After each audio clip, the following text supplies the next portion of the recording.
एक केवल शिवलिंग को शिवलिंग ना समझें।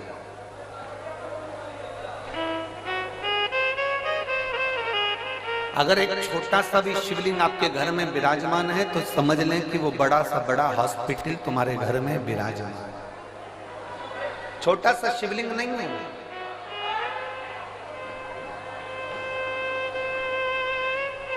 वो बहुत छोटा सा शिवलिंग नहीं, वो आपके घर में देवाधिदेव महादेव स्वयं कालाधिपति विराजमान है। बस उस शंकर को पहचानने के लिए तुम्हारे नेत्र अच्छे चाहिए।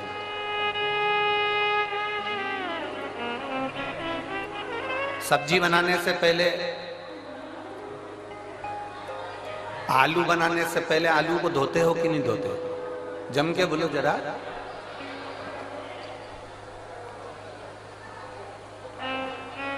बैंगन बनाने से पहले बैंगन को धोते हो कि नहीं धोते हो?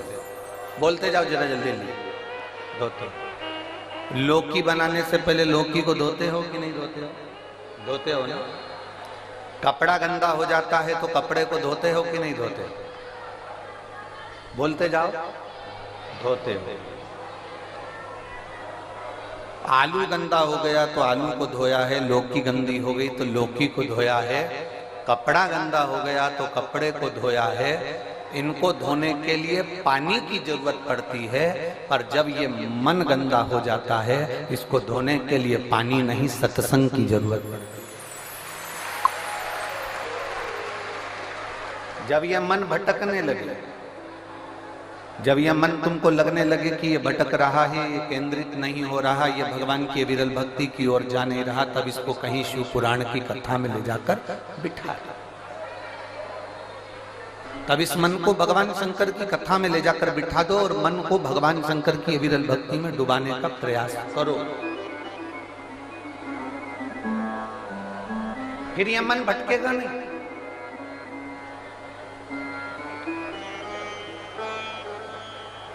अगस्त ऋषि की एक कथा थी।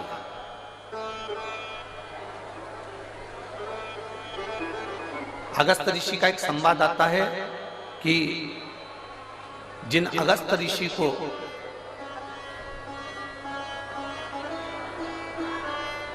जिन्होंने पूरे समुद्र को चुल्लू में भरकर पी लिया,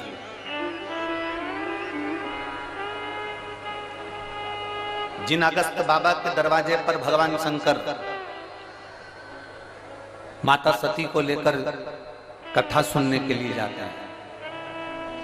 रामचरितमानस में अगस्त ऋषि का संवाद आता है, स्कंद पुराण में अगस्त ऋषि का संवाद आता है, शिव महापुराण में अगस्त ऋषि का संवाद आता है, विष्णु पुराण में अगस्त ऋषि का संवाद आता है।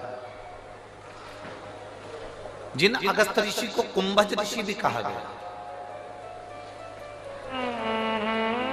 जिनके दरवाजे पर भगवान शंकर माता सती को ले जाकर कथा सुनवाने के लिए पहुंचते हैं, वो अगस्त ऋषि का जन्म कैसे हुआ?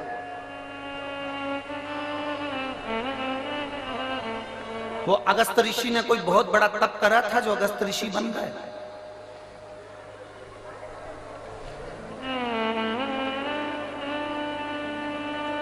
वो अगस्त ऋषि ने बहुत बड़ी तपस्या करी थी जो अगस्त ऋषि बन गए?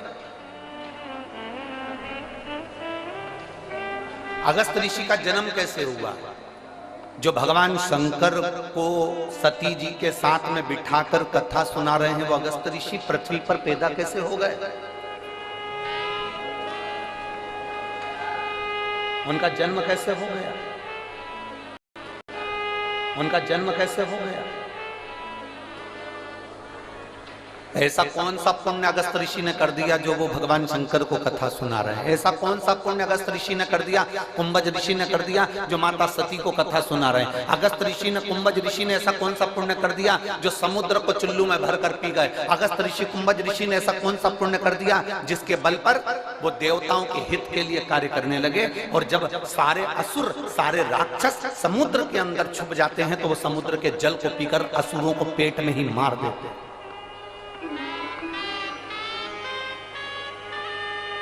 वो कुंभज बाबा, वो अगस्त ऋषि का जन्म कैसे हुआ?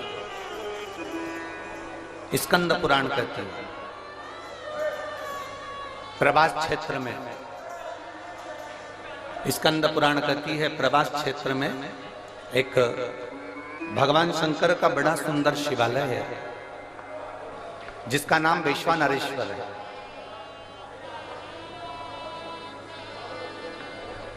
वैश्वानेश्वर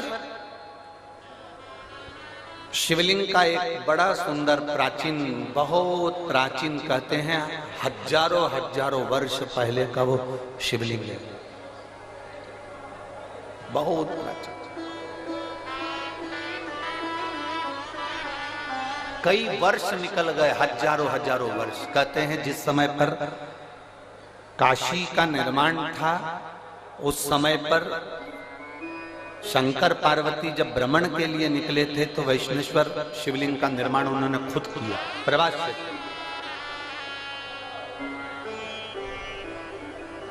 उसी शिवलिंग के मंदिर के गर्भगृह में, उस मंदिर के अंदर एक तोता रहता था, एक मिट्ठू, एक तोता घोंसला बना लिया था। उसकी धर्म पत्नी,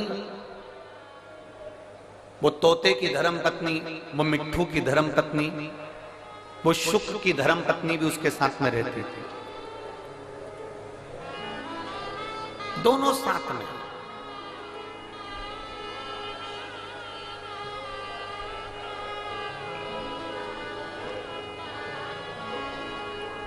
रोज प्रतिदिन वो तोता, वो शुक्र, वो पक्षी उड़कर जाता, घास का एक तिनका उठाकर लाता और अपना घोंसला बनाता जाता। वो तोती, वो शुक्र की पत्नी, वो भी जाती, घास का एक तिनका उठाकर लाती और अपना घोंसला बनाती रहती। पति पत्नी ने दोनों ने मिलकर घोंसला तैयार करा, घूमते आते जाते, बस वो एक तिनका उठाकर लाते और घोंसला तैयार करते, और घोंसला तैयार करते करते करते करते उस घोंसले में रहना चालू कर दिया उन्होंने। मंदिर में एक घोंसला बना लिया, शंकर के शिवलिंग के उस मंदिर में उन्होंने घोंसला बनाया, और वो पक्षी, वो तोता अपनी पत्नी के साथ में उसमें रह रहा है। अब दोनों घूमने जाते हैं, दोनों आते हैं और वहां बैठ जाते हैं। समय बीता, दोनों के प्राण छूट गए, दोनों मर गए, दोनों के प्राण छूटे। और प्राण छूटने के बाद वो जब तोता तोती मरे, मरने के बाद यम की कैद में जब वो चढ़े, धर्मराज ने उनका निर्णय किया। धर्मराज से किसी ने कहा कि ये तोता तोती मरे हैं, ये पक्षी मरे हैं, ये पक्षी मरे हैं, तो इनका अगला जन्म किसका होगा। इतने में धर्मराज ने कहा कि इन्होंने अपनी पूरी जिंदगी अपना घोंसला बनाने में निकाल दी, अपना घर बनाने में निकाल दी, इसलिए इनको स्वर्ग नहीं मिलेगा, इनको अच्छा जन्म नहीं मिलेगा, इनको नरक फेंक दिया जाएगा। इतनी देर में वहीं से नंदी पर बैठकर मेरे देवाधिदेव महादेव निकल कर जा रहे थे, जो कालाधिपति थे।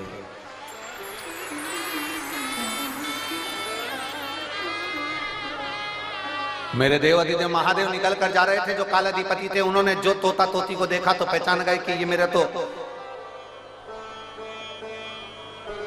वैष्णेश्वर, मेरे शिवलिंग के पास में इन्होंने घोंसला बनाया था, और ये मेरे शिवलिंग के आसपास में परिक्रमा करते थे। जब भी उड़कर आते थे मेरे शंकर के मंदिर में चारों तरफ घूम के फिर अपने घोंसले में जाते थे। मंदिर में आते थे, फिर घूमते थे, फिर घोंसले में जाते थे, फिर घूमते थे, फिर घोंसले में जाते थे। ये पक्षी घूम घूम कर मेरी परिक्रमा करता था। शंकर भगवान ने कहा यह कोई साधारण पक्षी नहीं है, इसने मेरे शिवलिंग की परिक्रमा करी है, मेरे शिवलिंग के आसपास घूमा है, इसलिए साधारण मनुष्य नहीं बनेगा, ये साधारण जीव नहीं बनेगा, ये नरक का भोग नहीं भोगेगा, ये पृथ्वी पर जाकर एक ब्राह्मण और ब्राह्मणी के रूप में जन्म लेगा, और साधारण जीव ये जन्म नहीं लेगा। और महाराज, इसकी पत्नी का नाम लोपामुद्रा होगा, और ये जो पृथ्वी पर जन्म लेगा ये साधारण मनुष्य नहीं होगा, इसका नाम अगस्त ऋषि होगा। अगस्त ऋषि। अब जरा विचार करिएगा, शंकर भगवान के शिवलिंग के ऊपर चारों तरफ घूम रहा है, तो पक्षी अगस्त ऋषि का जन्म पा लेता है।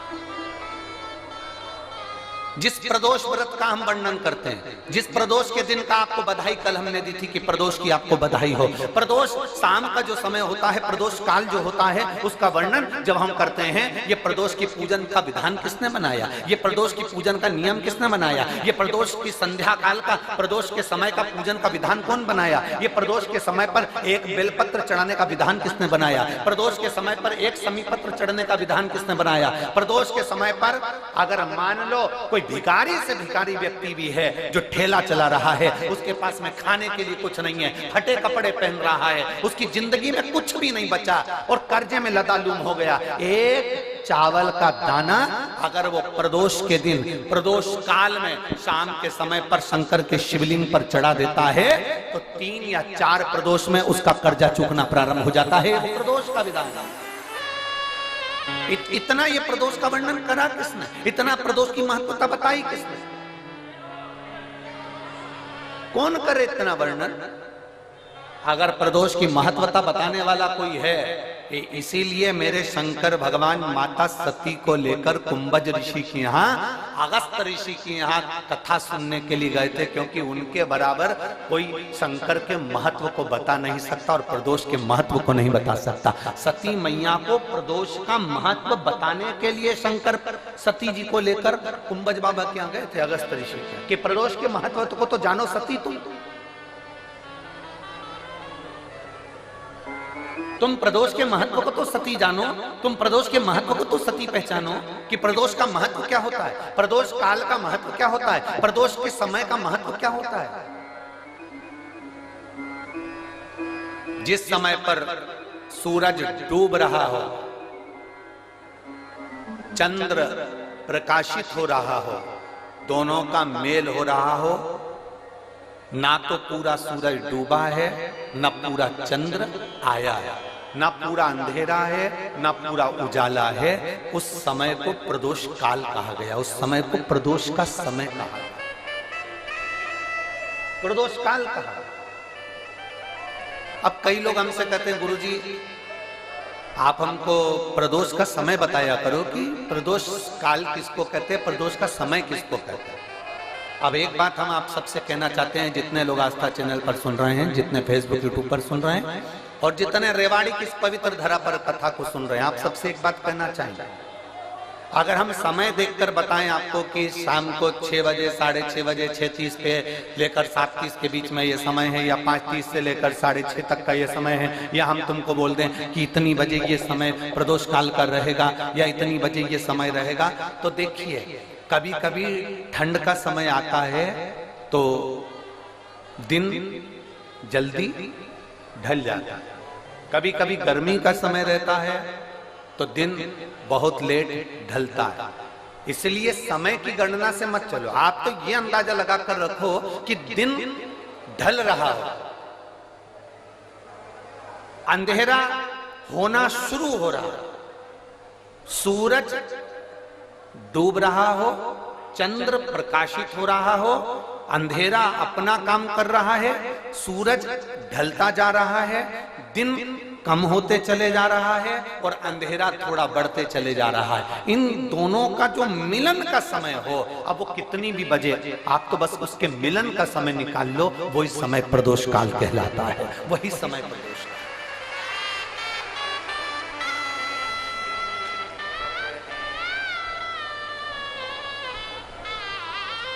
अब प्रदोष काल की पूजन का विधान किसने बनाया?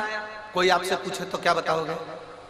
जम के बोलो जल्दी से, कौन ने बताया था? अगस्त ऋषि। सबसे पहले प्रदोष की पूजन कौन ने करी थी?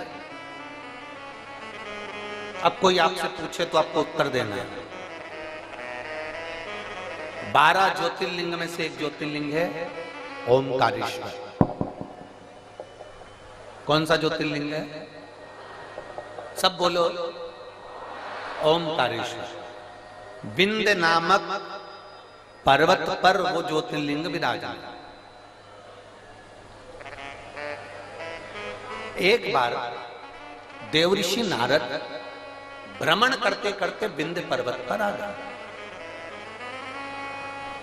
अब नारद जी का तो काम तुमको सबको मालूम ही है ना। नारद जी का काम तो मालूम है ना सबको।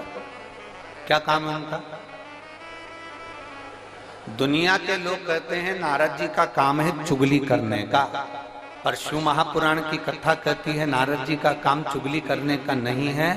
नारद जी का काम किसी व्यक्ति को अग्नि प्रज्वलित कर कर, किसी व्यक्ति में आग प्रज्वलित कर कर, किसी व्यक्ति के हृदय को जलाकर भगवान की भक्ति को प्रकट करने की सामर्थ्यता देवऋषि नारद। लोग कहते हैं नारद जी का काम चुगली करने का है, लोग कहते हैं नारद जी का काम निंदा करने का है। निंदा करने का नहीं, निंदा के माध्यम से भगवान की भक्ति प्रकट करना। किसी के अंदर इतनी जलन उत्पन्न कर देना कि वो तप करने बैठ जाए, किसी की इतनी बड़ाई कर देना कि वो भगवान की भक्ति से जुड़ जाए। ये देवऋषि नारद का काम। दुनिया के लोग, दुनिया के कथाकार कहते हैं कि देवऋषि नारद निंदक है, देवऋषि नारद चुगलखोर है, देवऋषि नारद निंदा करते हैं। ये दुनिया के लोगों ने एक पक्ष देखा। अगर दूसरा पक्ष देखते तो मालूम पड़ता कि देवऋषि नारद निंदक नहीं है। देवऋषि नारद जो देवऋषि नारद हैं वो चुगलखोर नहीं है। देवऋषि नारद अपनी वाणी से किसी के अंदर अग्नि उत्पन्न कर कर उसको इतना अंदर से जला देते हैं कि वो भगवान को प्राप्त करने के लिए फिर कुछ ना कुछ प्रयास कर ही लेता है। जब जब देवऋषि नारद ने निंदा करी, जब जब देवऋषि नारद ने चुगली करी, तब तक देवता को प्रकट होना पड़ा।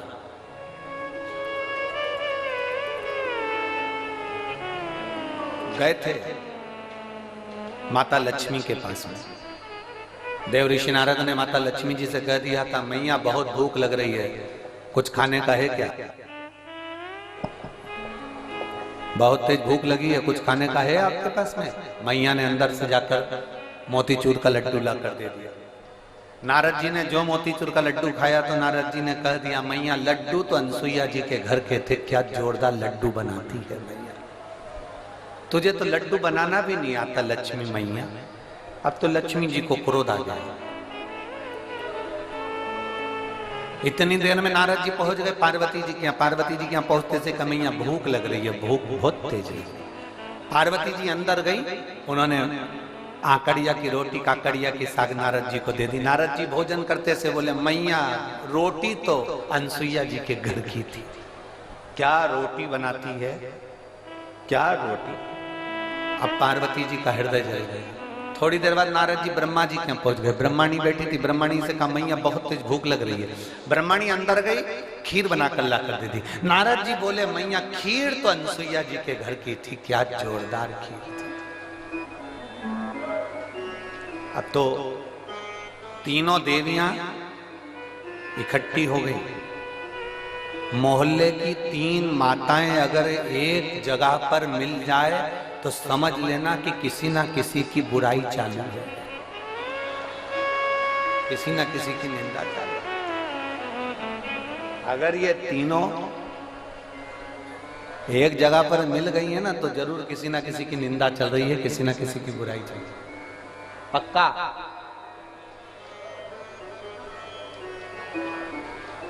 इकट्ठी हो गई।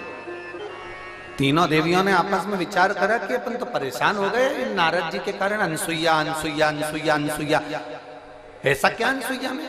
अपने अपने पतियों को परीक्षा लेने भेज दो। ब्रह्मा विष्णु महेश तीनों परीक्षा लेने के लिए चले। और जैसे ही ब्रह्मा विष्णु महेश परीक्षा लेने के लिए चले, परीक्षा लेने के लिए जैसे ही चल दिए, इतने में तीनों दरवाजे पर पहुंचकर भिक्षा मांग रहे हैं। माता भिक्षाम दे। माता भिक्षाम दे, माता भिक्षाम दे। अनसुईया जी बाहर निकल कर आई और माता अनसुईया जब बाहर निकल कर आई और माता अनसुईया जी ने जो दर्शन किया, दर्शन करते से ही माता अनसुईया जी ने पूछा, देवताओं आपको क्या चाहिए? तो कि भिक्षा चाहिए। अनसुईया जी अंदर गई, पात्र में थोड़ी सी भिक्षा लेकर आई, अन्न का दान देने लगी। इतने देर में जब अन्न का दान देने लगी, तब उसी समय पर अनसुईया जी जब अन्न का दान दे रही थी, तब तीनों देवताओं ने खड़े होकर कह दिया, हमको भिक्षा ऐसे नहीं चाहिए,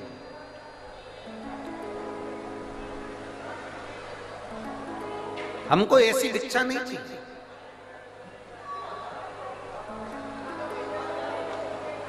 हमको ये भिक्षा नहीं, तो तुमको कैसी भिक्षा चाहिए? ब्रह्मा विष्णु महेश ने कहा, क्योंकि इनको देवियों ने कहा था कि जब भिक्षा मांगने जाना तो अनसुईया जी से कहना कि वस्त्र उतार कर भिक्षा देने के लिए, वस्त्र। अब तीनों देवताओं ने कहा, मां भिक्षा तो चाहिए, पर वस्त्र उतार कर आए, वस्त्र उतार। अनसुईया जी बोली कि देवताओं, आप कह रहे हो कि अंदर का स्पीकर बढ़ाओ, अंदर में आप कह रही हो कि भिक्षा चाहिए और भिक्षा चाहिए और वो भी वस्त्र उतार कर चाहिए। अनसुईया जी ने कहा, बाबा ऐसी कोई भिक्षा कोई नारी कभी नहीं दे सकती, ये भिक्षा कभी कोई नारी नहीं देगी। नारी अपने वस्त्र उतार कर कैसे भिक्षा देने आएगी? तीनों ने, जो ऋषि का रूप रखकर आए थे, साधु का रूप रखकर आए थे, उन तीनों ने कहा, मां भिक्षा तो हम ऐसे ही लेते हैं, अगर दोगी तो लेंगे, वरना भूखे रह जाएंगे, और अगर हम भूखे रह गए तो उसका दोष तुम्हें लगेगा। अनसुईया जी अंदर गई। नारद जी ने जो तीनों देवियों को अग्नि उत्पन्न करी थी, वो अग्नि आप काम कर गई। अनसुईया जी अंदर जाकर जल लाई। अगर मेरा सातित्व पक्का है, मैंने अपने पति की सेवा परमेश्वर मानकर करी है, तो ये तीनों की तीनों बच्चे हो जाए। जो जल छोड़ा, तीनों की तीनों देवता 1.5 महीने के छोड़ा हो गए, 1.5 महीने।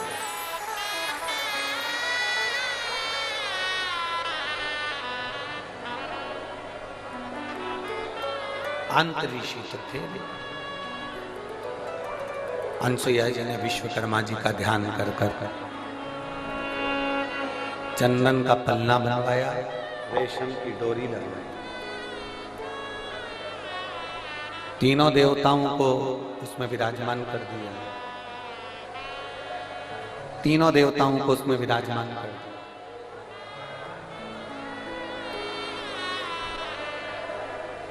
और तीनों देवता उसमें विराजमान हो गए। चंदन के पलने में रेशम की डोरी डालकर माता अनसुईया तीनों को झुला रही थी। इतने में अंतरी ऋषि का आगमन हो गया। अंतरी ऋषि ने पूछ लिया अनसुईया जी से कि ये किनके बच्चे हैं? अनसुईया जी तुरंत अंतरी ऋषि से कहती हैं, ये अपने बच्चे हैं। अंतरी ऋषि ने कहा, अभी मैं स्नान करने गया था, तब तो एक भी नहीं था, और आया तो 3-3। अनसुईया जी बोली, भगवान जब देता है तो छप्पर फाड़ कर देता है।